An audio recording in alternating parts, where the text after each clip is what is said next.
Welcome to day 18 of our journey from baptism to the cross with Jesus. Today's reading comes from Luke 15:11 through 32.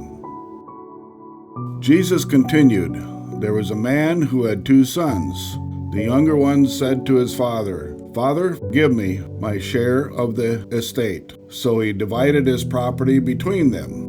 Not long after that, the younger son got together all he had, set off for a distant country, and there squandered his wealth in wild living. After he had spent everything, there was a severe famine in the whole country, and he began to be in need.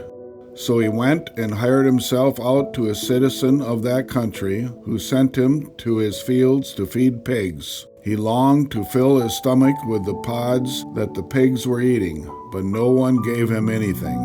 When he came to his senses, he said, 'How many of my father's hired servants have food to spare, and here I am starving to death? I will set out and go back to my father and say to him, Father, I have sinned against heaven and against you.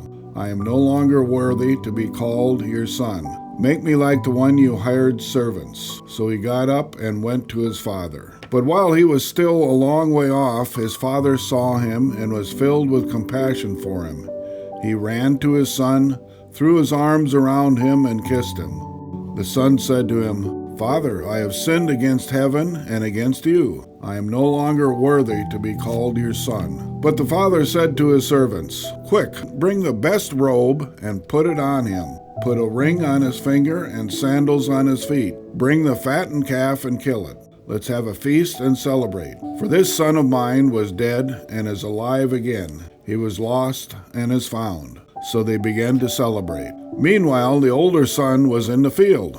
When he came near the house, he heard music and dancing. So he called one of the servants and asked him what was going on. 'Your brother has come,' he replied, 'and your father has killed the fattened calf because he has him back safe and sound.' The older brother became angry and refused to go in.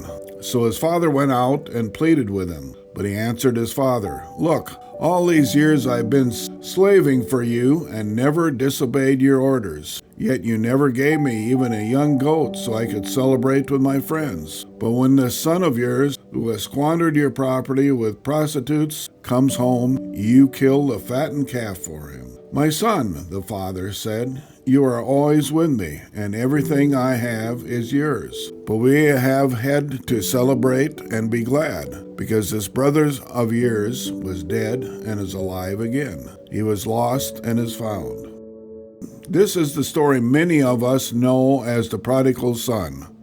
But really, it's a story about a father who waits, a father who watches, a father who runs.